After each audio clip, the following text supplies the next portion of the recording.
Welcome to another edition of Valley Newsline.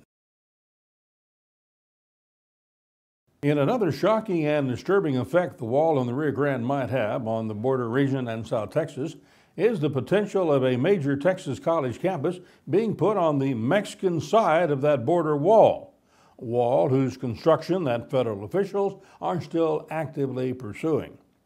But first, United States Senator John Cornyn was in South Texas recently, and I managed to take up a few minutes of his time to discuss that wall on the Rio Grande River.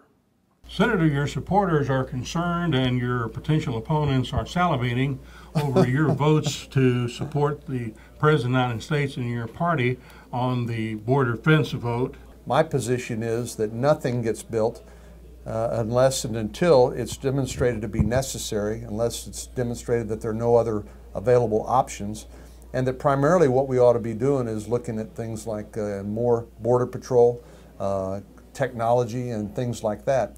And then there's, when you talk to people here who live along the river, you come up with, I think, some pretty interesting solutions. I think there are things we can do that are more creative and collaborative without Washington dictating something that is people along the border don't want and which may not be ultimately necessary. The Border Patrol came to Brownsville and to the Rio Grande Valley, as you know, recently, and explained to all of us that all they're looking for and expect out of a fence is a few seconds, no more than 5 minutes delay of getting over that fence. I think let's use the natural barrier that God gave us and use that if we can to provide the help the Border Patrol needs to do their job. I think what we need to do is look for the most effective, most efficient, most cost-effective solution. And I think there have been some very legitimate questions raised as to whether that border fence is the best solution.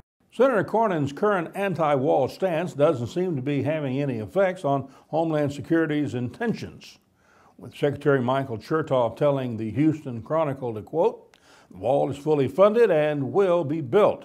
He also said construction is yet to begin in the fall of this year.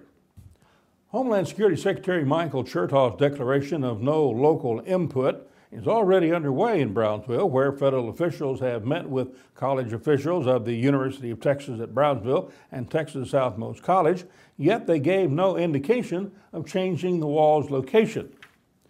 The Bush administration is constructing its wall behind the UTB-TSC I-Tech campus because it already has the levees easement there, owned by the International Boundary and Water Commission. For the same reason, the federal government and the Bush administration is going to construct the wall in the federal wildlife refuges it already has possession of along the Rio Grande River because it already has ownership of that property. UTB-TSC has renovated a giant Mel Simon Mall, formerly called Megoland, into its International Technology and Economic Center, which, other than the university and college, houses many businesses and the Mexican consulate.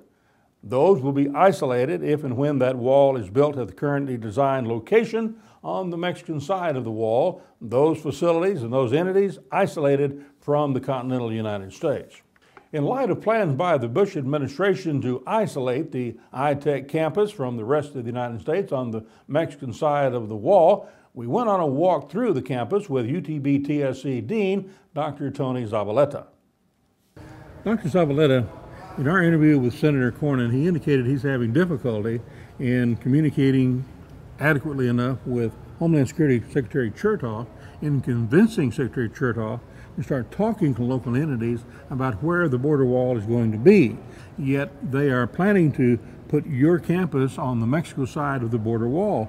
What will happen if they don't communicate with you and change their plans and your facility ends up on the Mexican side of the border wall? What will happen to this campus? It's inconceivable, okay? I just cannot believe that a campus of an American university would be cut off and be placed on the, in effect, the Mexican side of this wall or barrier, which is intended to be a limitation, whether it is good or bad.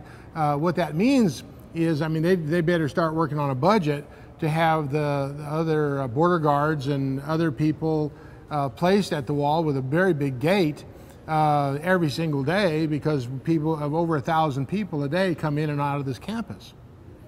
Would the college prefer that the federal government buy this campus and this facility and give you the replacement cost dollars and locate someplace else? The federal government couldn't afford it.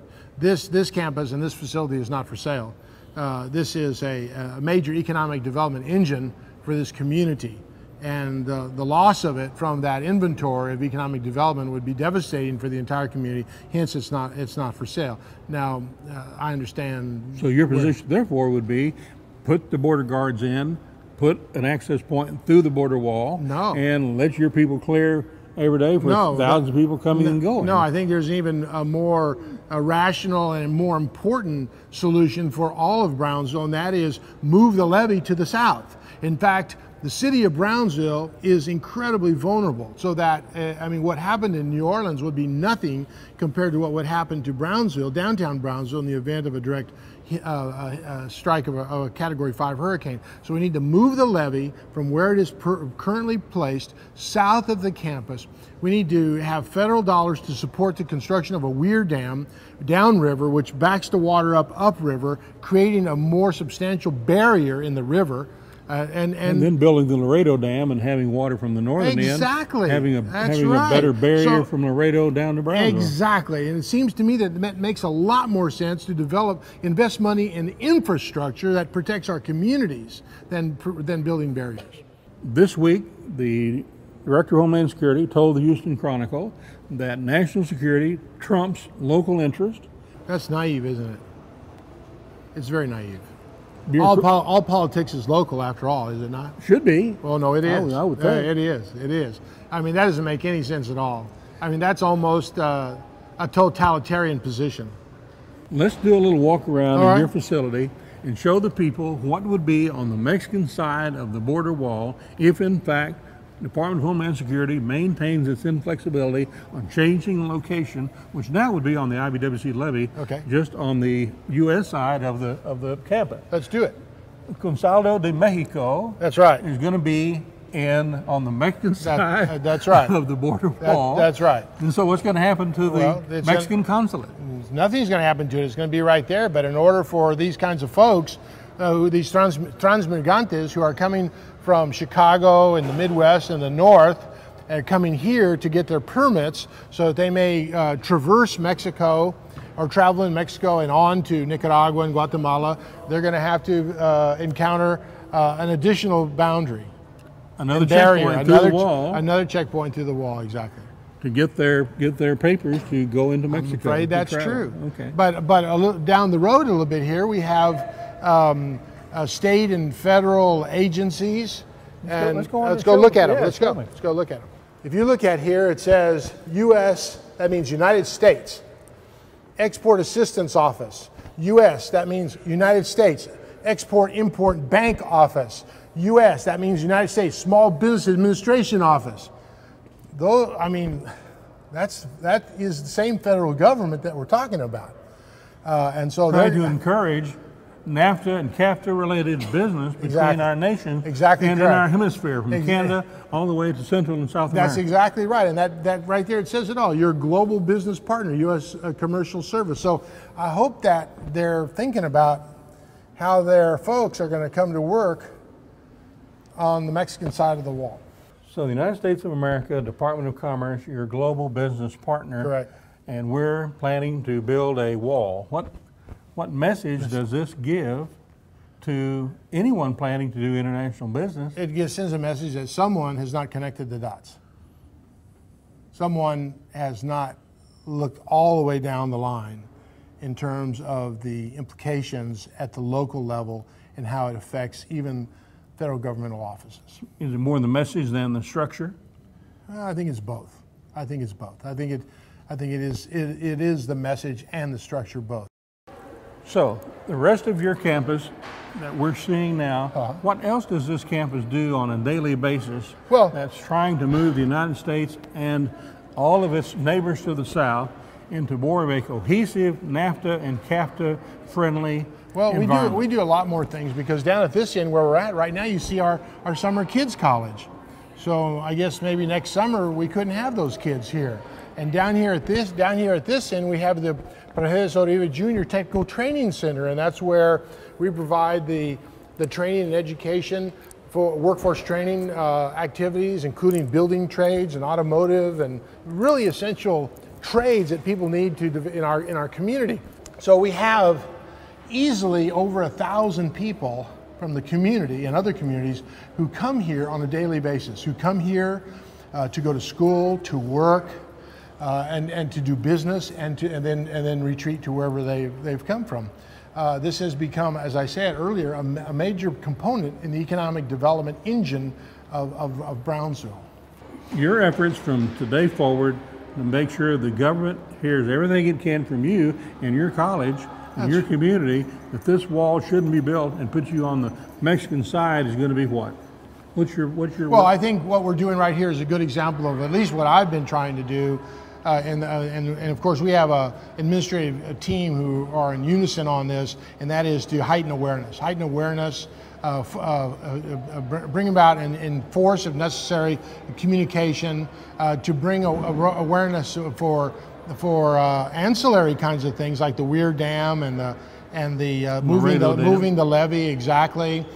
We've been in communication with the County Judge Cascos, with Mayor Almada, with Congressman Ortiz and others to how can we turn lemons into lemonade. And that's our job. I mean, university at UTB, we're conveners. I mean, we're the conveners, and so what we're trying to do is we're trying to convene all of the stakeholders for a meaningful dialogue, so that at the end of the day, whatever happens is good for our community and good for our people, good for our nation, and not destructive. As far as you know, Dr. Zavaleta, have any members of Homeland Security, Border Patrol, others, come and looked at this situation, got on top of the IBWC levee, and looked down here and noticed that, by the way, we're walling off this campus from the United States and putting it on the Mexican side? As far as you know, has anyone come? I haven't seen them, but I know they have. I know they have come because they told me they did, and I don't think they'd have any reason to lie about it. They didn't say they had changed their mind or made a change. No, but they did say that they were thinking about it, thinking about it. Well, I don't think there was a clear realization that the IBWC, that we have this campus and other businesses and other activities, an apartment complex, and on the wrong side of the levee. With the potential economic problems of putting a recently renovated facility designed to focus on, encourage trade and commerce within this hemisphere, I spoke to the president and CEO of the Brownsville Economic Development Council, which has its main offices in the potential no man's land. Mr. Hills, your response to your government's plan to wall off this building and put it on the Mexican side of the planned border wall? Don't like it one bit. It's a stupid plan. That's it. That's simple. That simple. Doesn't make any sense.